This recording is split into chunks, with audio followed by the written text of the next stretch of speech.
मेरी बात को ध्यान से आप लोग सुनिएगा, ठीक है।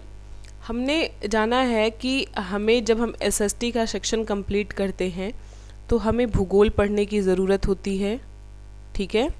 भूगोल के साथ साथ अगर हम देखें तो दूसरा हमें इतिहास पढ़ना है। इतिहास के साथ अगर हम देखें तो हमें पढ़ना है पॉलिटी, जिसे हम कहते हैं राजनीति शास्त्र, राजनीति विज्ञान कहेंगे, शास्त्र यहाँ नहीं कहा जाएगा। एंड लास्ट में हमें पढ़ना है अर्थशास्त्र, ठीक है, अर्थशास्त्र। अब देखिए भूगोल में हमें दोनों भूगोल कवर करना है, कहाँ से कवर करना है वो सारी चीज़ें तो आपको पता ही है कि हमें विश्व के भूगोल से थोड़े पॉइंट्स लेकर के चलने हैं।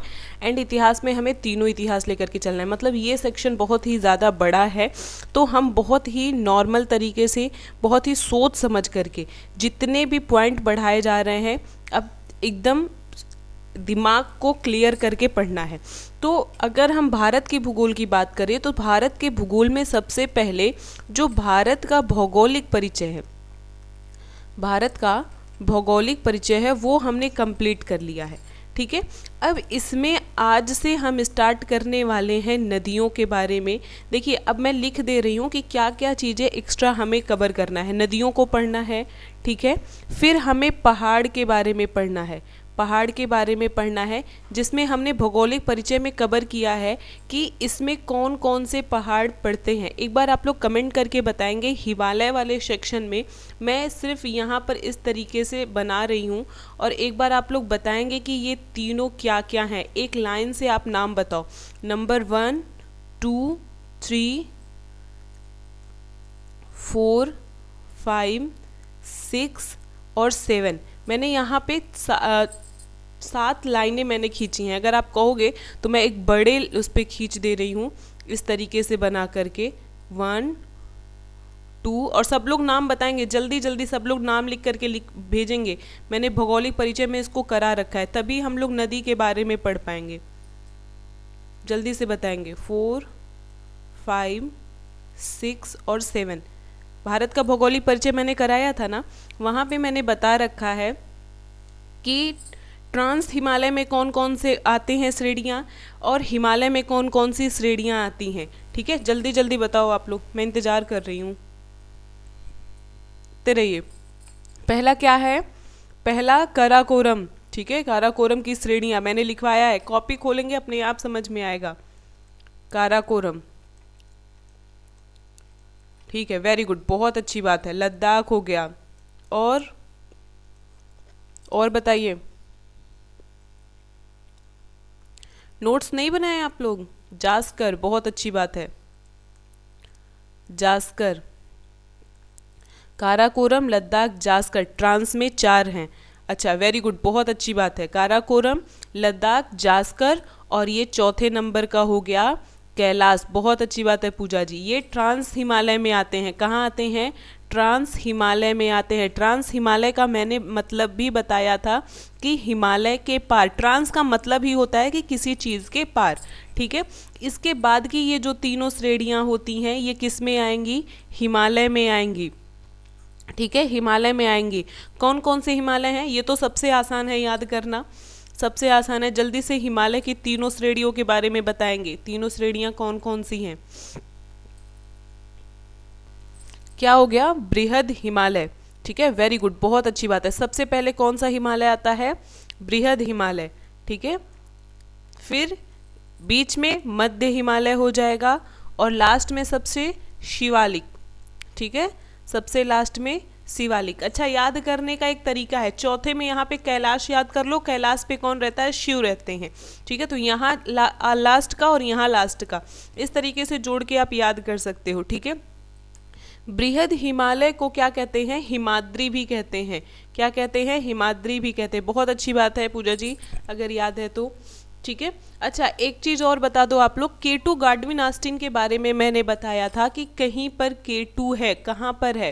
किस श्रेणी में वो आता है? काराकोरम, लद्दाख, जास्कर, कैलाश, बृहद हिमालय, मध्य हिमालय या शिवालिक हिमालय में K2 गार्डविन आस्टीन कहाँ पर स्थित है? किस श्रेणी का हिस्सा है?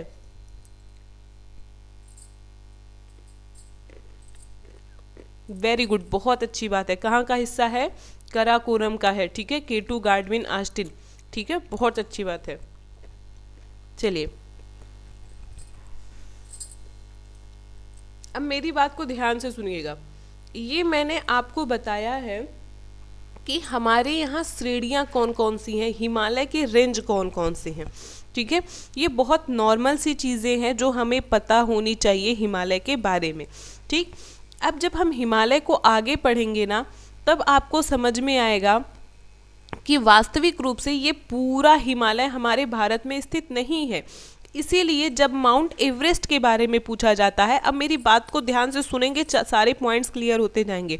किसके बारे में पूछा जाता है? Mount Everest, mount Everest.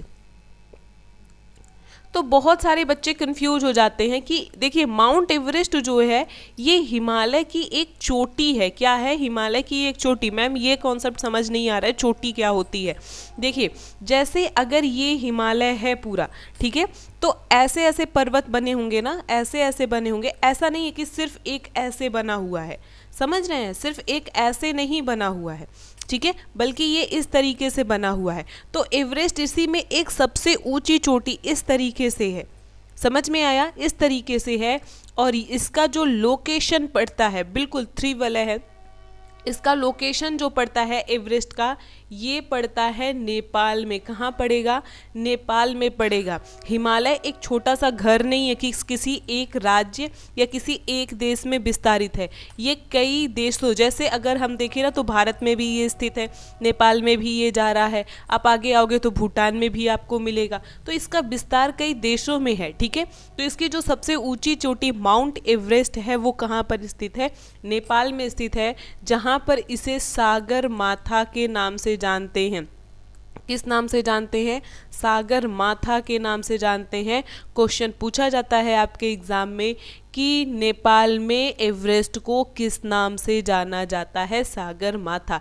जैसे ब्रह्मपुत्र को चीन में किस नाम से जाना जाता है, ये आप लोग बताएंगे। ब्रह्मपुत्र को चीन में किस नाम से जाना जाता है?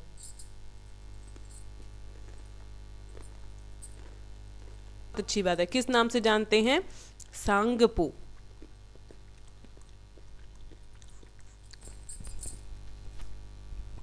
अब देखिए ये जरूरी क्या है, क्यों है? जब हम स्टार्ट कर रहे हैं नदियों के बारे में, तो ये एक सेक्शन ऐसा है कि जब हम नदियों के बारे में पढ़ेंगे, ठीक है। अब सुनिएगा, नदियां जो होती हैं ना, अब बताओ कि इनके उद्गम क्या क्या हैं? उद्गम क्या क्या है? जल्दी से बता दो। नदियों के उद्गम, उद्गम मतलब जहां से ये निकलते हैं, क्या क्या हो सकते हैं नदियों के उद्गम? सारी चीजें आपके माइंड में कहाँ से हो सकता है, कैसे हो सकता है, ये सारी चीजें आपके माइंड में होनी चाहिए। अंशु जी बताएंगी नदियों के कौन कौन से उद्गम हो सकते हैं जहाँ से नदियाँ निकलती हैं। जैसे हमारे यहाँ क्या हो सकता है? हमारे यहाँ पानी का उद्गम हो सकता है कि भाई टंकी से हम ले रहे हैं, है ना, नल से ले रहे हैं, या कोई सप्लायर ला करके पानी दे रहा है, ऐसे होता है ना। तो नदियों के भी उद्गम हैं। चलो ठीक है, आप लोग तो 1-2 बता रहे हो। अच्छा गोखुर, ये समझ नहीं आया। पहाड़ से, वेरी गुड, बहुत अच्छी बात है। गोखुर तो वो बन जाता है ना गीता जी। भाई पर्वत पहाड़ एक ही कॉन्सेप्ट हो गया। आगे बताओ, कुछ नया नहीं मिला, सिर्फ एक ही जवाब अभी तक मुझे मिला है। और ये जो गोखुर बनता है गीता जी, ये ग्लेशियर, उसी पहाड़ पे ये ग्लेशियर का एक शेप बन जाता है कि वो गाय के खुर के समान दिखता है, इसलिए उसको गोखुर कहा जाता है, ठीक है। मतलब बर्फ जो होता है वो इस तरीके से कुछ जमता है कि गाय के खुर के समान दिखने लगता है, तो इसलिए गोखुर हिमानी वहां पर है, ठीक है। चलिए, तो अभी तक तो सिर्फ एक जवाब मिला कि जो नदियों का उद्गम स्थान है वो पहाड़ है। चलिए मैंने पहाड़ लिख लिया। और बताइए, बस? और कोई और उद्गम स्थान नहीं है जहां से नदियां निकलती हैं? नहीं याद आ रहा है तो बताइए, मैं बता दूं। अच्छा झील। देखिए, एक तो हम पढ़ते हैं हिमालयी नदियाँ, पहाड़ को ही हम पहाड़, चूंकि हमारे भारत में जो हिमालय वाला क्षेत्र है वही पहाड़ का वास्तविक क्षेत्र है, ठीक है। तो हम कहते हैं पहाड़ी नदियों को हिमालयी नदियाँ, हिमालयी नदियाँ, ठीक है, इस तरीके से कहते हैं, ठीक। तो एक तो हम नदियों का उद्गम स्थान ये ले लिए। अच्छा, दूसरा क्या हम ये नहीं पढ़ते प्रायद्वीपीय पठार की नदियाँ? क्या हम ये नहीं पढ़ते? तो क्या हम ये नहीं कह सकते कि पठारी क्षेत्र से भी कुछ नदियाँ निकलती हैं, ठीक है। तो क्या हम प्रायद्वीपीय नदियाँ नहीं पढ़ते हैं? पढ़े हैं, सारी चीज़ें पढ़े हैं, लेकिन याद नहीं आ रहा है।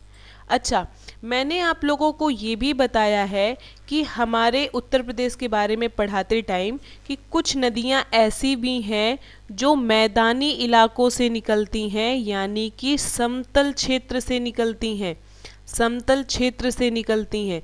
तो क्या समतल क्षेत्र की नदियाँ नहीं होती हैं? बताइए। तो नदियों के क्या हम तीन उद्गम नहीं कह सकते कि नदियाँ तीन जगहों से निकलती हैं? एक पहाड़ की नदियाँ होती हैं, एक पठार की नदियाँ होती हैं, और एक मैदान से निकलने वाली नदियाँ होती हैं। अब बताओ, अब इसी मैदान में भी आपके झील आ जाएगा, इस पठार में भी झील आ सकता है, और इस पहाड़ में भी झील आ सकता है। आखिर मानसरोवर झील कहाँ पर है? इसी पहाड़ी वाले क्षेत्र में ही है ना। समझ में आया? तो उद्गम के स्थान पे अगर हम बांटे तो हम नदियों को तीन तरह से बांट सकते हैं, जो पहाड़ से निकलती हैं, जो पठार से निकलती हैं, और जो मैदान से निकलती हैं, ठीक है। ये पॉइंट समझ में आया? अब देखिए, अब अगर हम पहाड़ के सेक्शन को देखें, क्योंकि हिमालय की बात हम कर रहे हैं कि हिमालय जो है ये हमारे पहाड़ी इलाकों में आता है, तो हिमालय को अगर हम देखें तो हिमालय की नदी को हम तीन तंत्र में बांटते हैं। तंत्र क्या होता है मैम? देखिए, तंत्र क्या होता है, जैसे एक खूब मोटी सी इस तरीके से बड़ी नदी बह कर के आ रही थी, ठीक है, एक बड़ी नदी बह कर के आ रही थी, इसमें एक दूसरी छोटी नदी आके मिली, उसमें कोई दूसरी छोटी नदी आके मिली थी, ठीक है, फिर इसमें कोई छोटी नदी आकर के मिली, इस तरीके से, ठीक। तो जब आप देखोगे ना तो ये एक जाल का निर्माण करते हैं। किसका निर्माण करते हैं? एक जाल का निर्माण करते हैं। तो हम कह सकते हैं कि अगर कोई बड़ी नदी है, कोई बड़ी नदी है और उसकी सहायक नदी है, ठीक है, बड़ी नदी है और उसकी कोई सहायक नदी है, तो इनको मिला करके हम नदी तंत्र कहते हैं। क्या कहते हैं? नदी तंत्र कहते हैं, ठीक है। ये पॉइंट समझ में आया? नदी तंत्र क्या हो रहा है? बड़ी नदी और बड़ी नदी के साथ जो छोटी उसकी सहायक नदियां होती हैं, इनको ही मिला करके हम नदी तंत्र कहते हैं। क्या कहते हैं? नदी तंत्र कहते हैं। कॉन्सेप्ट क्लियर है ये चीज का?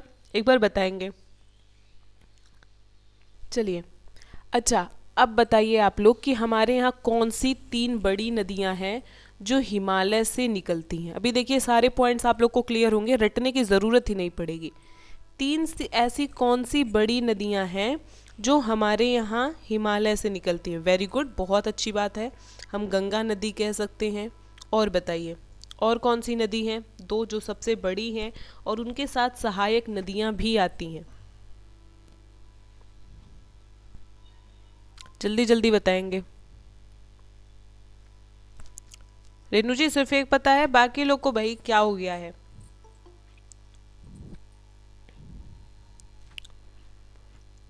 ठीक है, ब्रह्मपुत्र नदी, ब्रह्मपुत्र नदी हो गया। और बताइए, गंगा हो गया, ब्रह्मपुत्र हो गया। एक और बता दीजिए, मैंने तीन चूंकि बना रखे हैं, अब आपको सोचना भी नहीं है कि सिर्फ एक है, दो है या तीन है। वेरी गुड पूजा जी, बहुत अच्छी बात है। एक कौन सी नदी है? सिंधु नदी है, ठीक है। यही तीन वास्तविक रूप से सबसे बड़ी नदियां हैं जो हमारे हिमालय से निकलती हैं, और इनमें आकर के छोटी छोटी नदियां मिलती हैं, ठीक। कितनी है? तीन, गंगा, ब्रह्मपुत्र और सिंधु। इसीलिए हम गंगा नदी तंत्र कहते हैं, ब्रह्मपुत्र नदी तंत्र कहते हैं, और सिंधु नदी तंत्र कहते हैं, ठीक है। तो यानी कि जब हम हिमालय को पढ़ेंगे तो हिमालय की हम 3 सबसे बड़ी नदियाँ गंगा, ब्रह्मपुत्र और सिंधु के बारे में पढ़ेंगे, और इनकी जो सहायक नदियाँ हैं हम उनके बारे में पढ़ते हैं। ठीक है, तो ये पॉइंट सबको क्लियर हो गया, ये चीज़ें समझ में आई। गंगा नदी तंत्र, ब्रह्मपुत्र नदी तंत्र और सिंधु नदी तंत्र, ये हिमालय के क्षेत्र में आएंगे। और जब हम आएंगे प्रायद्वीपीय नदियों को पढ़ेंगे ना, तो प्रायद्वीपीय नदियाँ में बहुत बड़ी बड़ी नदियाँ नहीं हैं, छोटी छोटी नदियाँ हैं। ठीक है, इसीलिए हम वहाँ पर नदी तंत्र नहीं पढ़ पाते हैं। अच्छा, छोटी नदियाँ हैं तो भी वो बहुत बड़े जाल का निर्माण नहीं कर पाती हैं। ठीक है, तो इसीलिए हम वहाँ की जो बड़ी नदियाँ या मुख्य नदियाँ हैं, जैसे गोदावरी हो गया या कृष्णा हो गया, कावेरी हो गई, ठीक है, नर्मदा हो गई, ताप्ती हो गई, तो हम ऐसी नदियों को अलग अलग पढ़ते हैं। लेकिन जब हम उत्तर भारत की नदियों को पढ़ते हैं तो एक नदी तंत्र के तौर पे पढ़ते हैं। तो शायद ये सारे पॉइंट्स जो मैं आपको बता रही हूँ वो क्लियर हो गया होगा। पहला कि हिमालय के 3 उद्गम स्थान हैं, कौन कौन से? तो सबसे पहले पर्वत हो गया, दूसरा क्या हो गया, पठार हो गया, और तीसरा क्या हो गया, मैदानी क्षेत्र हो गया। ठीक है, ये पॉइंट क्लियर हुआ। दूसरा हमने इसमें ये सीखा कि जो नदियां हैं, जो बड़ी नदियां हैं, अगर उसमें छोटी नदी आकर के मिल रही है तो एक वो जाल का निर्माण करते हैं जिसे हम नदी तंत्र के नाम से जानते हैं। ठीक है, तीसरा पॉइंट हमने इसमें ये सीखा कि हिमालय से निकलने वाली 3 बड़ी नदियां हैं, जिसमें सिंधु, ब्रह्मपुत्र और कौन सी नदी आती है, गंगा नदी आती हैं। ये 3 बड़ी नदियां हैं जिनको मिलाकर के हम नदी तंत्र के तौर पे पढ़ते हैं। ठीक है, चलिए अब बताइए, अगर किसी को यहाँ तक की चीज़ों में दिक्कत है, अगर कुछ समझ नहीं आया है तो वो पूछ ले, फिर हम आगे चलेंगे इसको लेकर के। किसी को कोई डाउट नहीं है? अच्छी बात है, आगे बढ़ते हैं।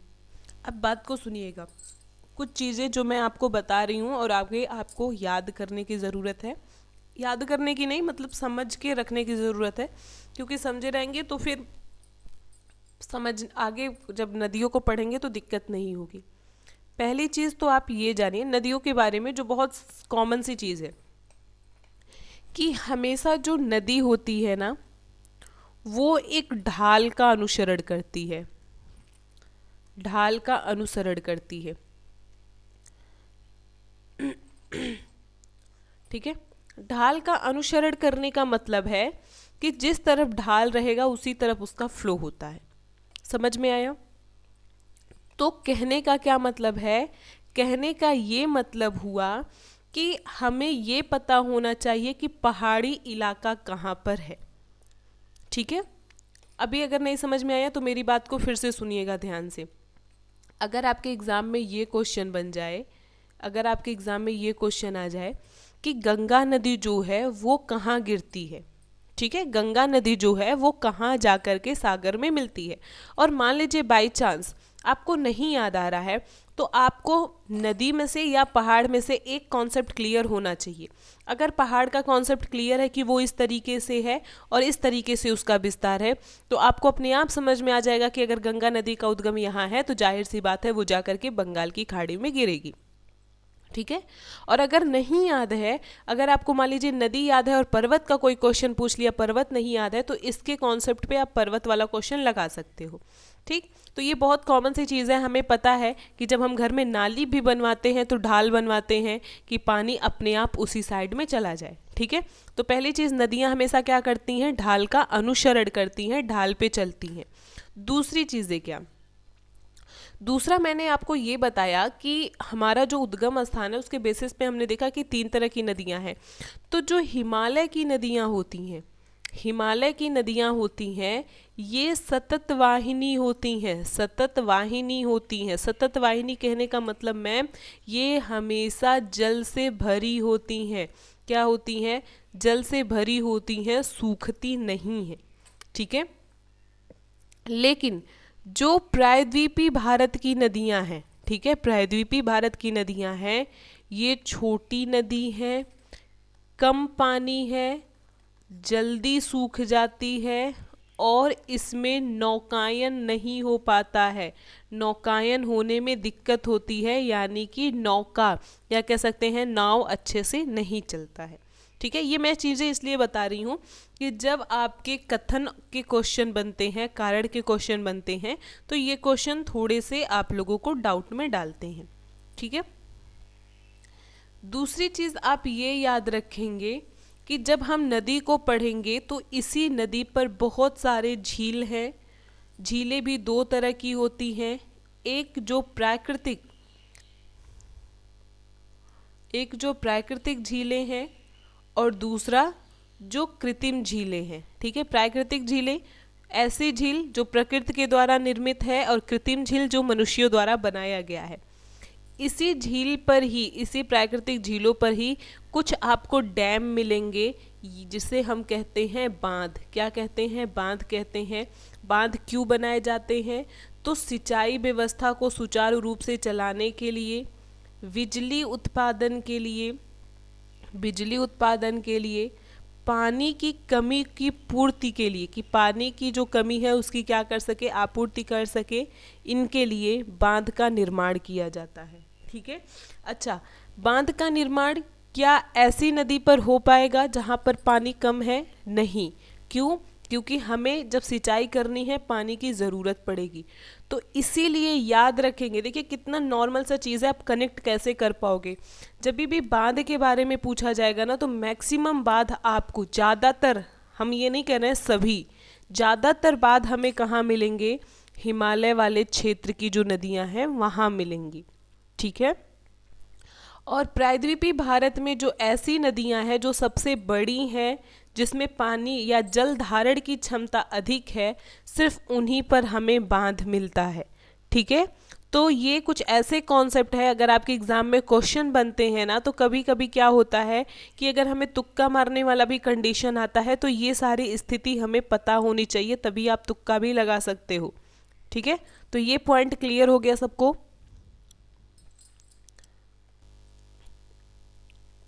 नेटवर्क प्रॉब्लम है?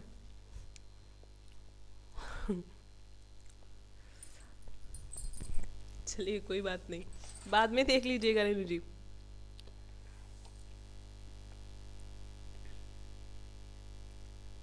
जानते हैं क्या प्रॉब्लम है?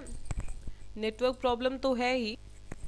तो अब सुनिए, हमने अब हिमालय की नदियां हमें शुरू करना है पढ़ने के लिए। तो हिमालय की नदियों में एक नॉर्मल सी चीज़ भी साथ में जानते चलते हैं कि हमने पढ़ा है कि जास्कर, काराकोरम, जास्कर और काराकोरम, लद्दाख और जास्कर, तीन ये हो गया। फिर कैलाश। ठीक है, ये श्रेणी हमने पढ़ा है। अच्छा, कैलाश श्रेणी में ही एक झील पड़ता है। कल से पूरा क्लास स्टार्ट करने से पहले आज सारी बेसिक चीज़ें हम जान लें ताकि कल कोई दिक्कत ना हो। तो कैलाश के बारे में ही मैंने आपको बताया था कि यहाँ पर एक झील पड़ता है। उस झील का नाम आप लोगों को शायद पता हो, मानसरोवर। मानसरोवर याद है सबको? कैलाश श्रेणी में ही एक झील पड़ता है, मानसरोवर झील। ठीक है, अच्छा, हमने ये भी पढ़ा कि भारत में जो हिमालयी क्षेत्र है वहाँ की तीन बड़ी नदियाँ हैं। कौन कौन सी? मैंने एक लाइन से नाम लिखा था, सिंधु, ब्रह्मपुत्र और फिर गंगा। ठीक है, यानी कि हम कह सकते हैं कि भारत में जो तीन बड़ी नदियां हैं, ठीक है, तीन नदी तंत्र है, सिंधु, ब्रह्मपुत्र और गंगा। तो क्या तीनों नदी का उद्गम मानसरोवर झील से है? नहीं, सिंधु का है, ब्रह्मपुत्र का है, लेकिन गंगा का नहीं है, इसलिए गंगा को मैंने नीचे लिखा है। अच्छा, यहाँ से एक दूसरी झील या दूसरी नदी निकलती है। कौन सी नदी है? जल्दी से बताएंगे। तीन नदियों का उद्गम स्थान मानसरोवर झील से है। सिंधु, ब्रह्मपुत्र मैंने लिख दिया है, लेकिन गंगा लिखा, गंगा का नहीं है। आपको पता होना चाहिए गंगा के बारे में कि ये उत्तराखंड से निकलती है और मानसरोवर झील जो पड़ता है ये हमारे तिब्बत में पड़ता है। तो यानी कि गंगा का उद्गम तो हुआ नहीं। बिल्कुल, एक कौन सी है? सतलज है। ठीक है, सतलज है। चूँकि सतलज इतनी बड़ी नहीं है, सतलज थोड़ी छोटी नदी है और ये अपनी सहायक नदियों के साथ जा कर के ही सिंधु नदी में मिल जाती है। किस में मिलती है? सिंधु नदी में मिलती है। इसीलिए हम सतलज नदी तंत्र नहीं पढ़ते हैं। ठीक है, सतलज नदी तंत्र नहीं है, सिंधु नदी तंत्र है, क्योंकि सतलज भी जा कर के किस में मिलती है? सिंधु में मिलती है। ठीक है तो हमने ये जाना कि कैलाश के मानसरोवर झील से 3 नदी का उद्गम स्थान है। जो तीनों नदियां हैं भारत में आती हैं, सिंधु नदी, सतलज नदी और ब्रह्मपुत्र नदी। ठीक है, आप जब इसको देखोगे ना तो कभी भी ब्रह्मपुत्र नदी किसी दूसरी नदी से नहीं मिलेगी।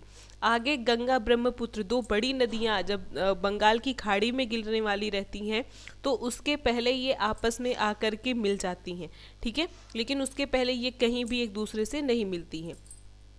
अच्छा, अब ये आप जानो कि जो सिंधु नदी तंत्र है और जो सतलज है, इनमें अगर हम देखें तो 5 ऐसी नदी हैं जो पंजाब कहलाती हैं। ठीक है, मतलब 5 ऐसी नदियां हैं जो एक बड़े क्षेत्र का निर्माण करती हैं, जो पंजाब वाला क्षेत्र है उसी इलाके में हमें मिलती हैं। तो कौन कौन सी वो नदियां हैं जल्दी से बताएंगे आप लोग। सिंधु नदी क्लियर करना है, सिंधु नदी तंत्र क्लियर करना है तो उन नदियों के बारे में एकदम पता होने चाहिए। नाम बताओ आप लोग जो पंजाब के क्षेत्र में, या हम कह सकते हैं हमारे पश्चिम भारत में जो नदियां हिमालय से आती हैं। देखिए कितने लोगों को पता है ये। कितने लोग पंजाब गए हैं?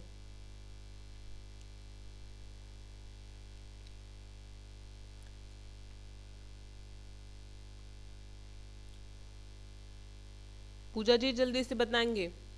अनुपमा जी कहाँ चली जाती हैं भाई?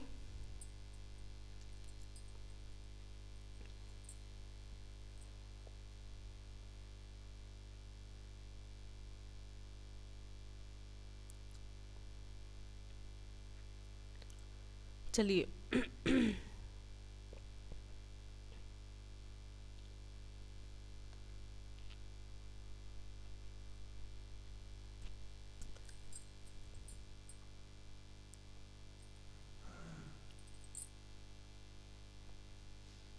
नहीं याद आ रहा है किसी को? राबी चिनाव, ठीक है, 2 नाम आया, चिनाव,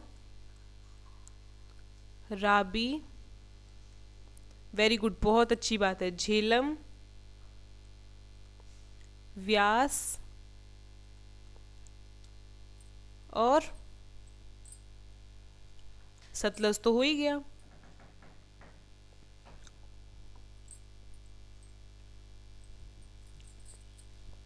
ठीक है, वेरी गुड, बहुत अच्छी बात है। और एक हमने क्या पढ़ा? सतलज। ठीक है, अब देखिए, अब मेरी बात को ध्यान से सुनिए। जब हम सिंधु नदी की बात करेंगे, किस नदी की बात करेंगे? सिंधु नदी की बात करेंगे।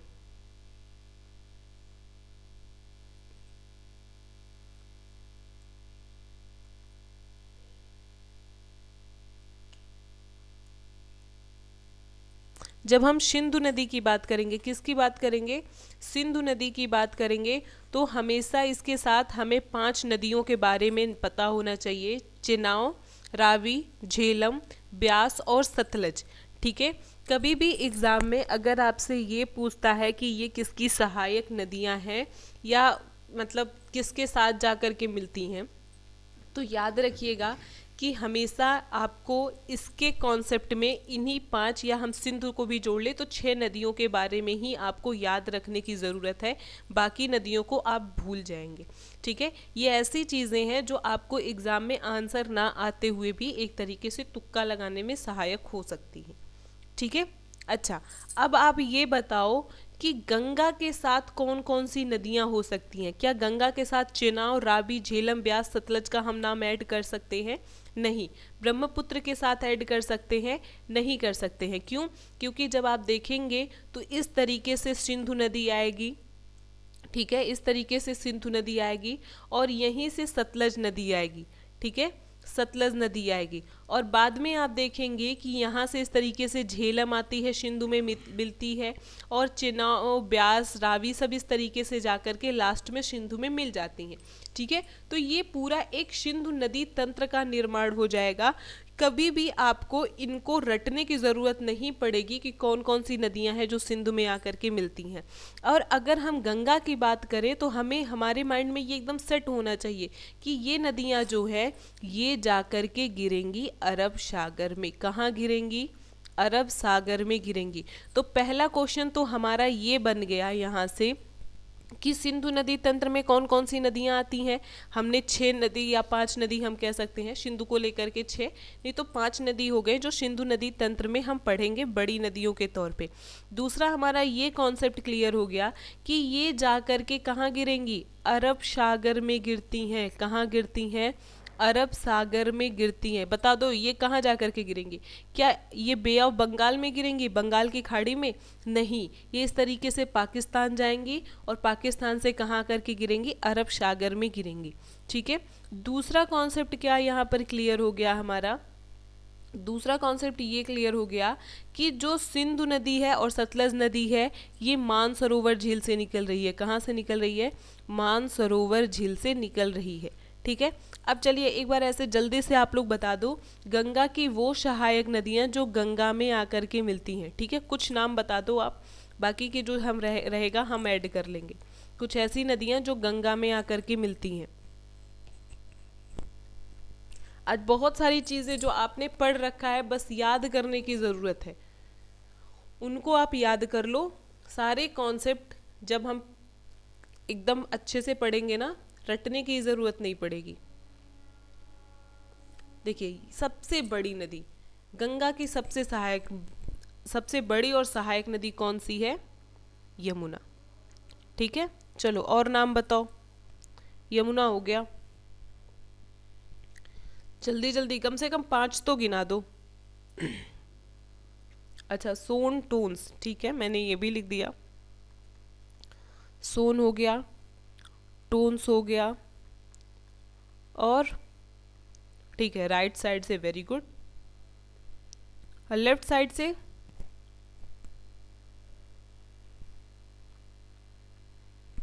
लेफ्ट साइड वाला भी बता दीजिए।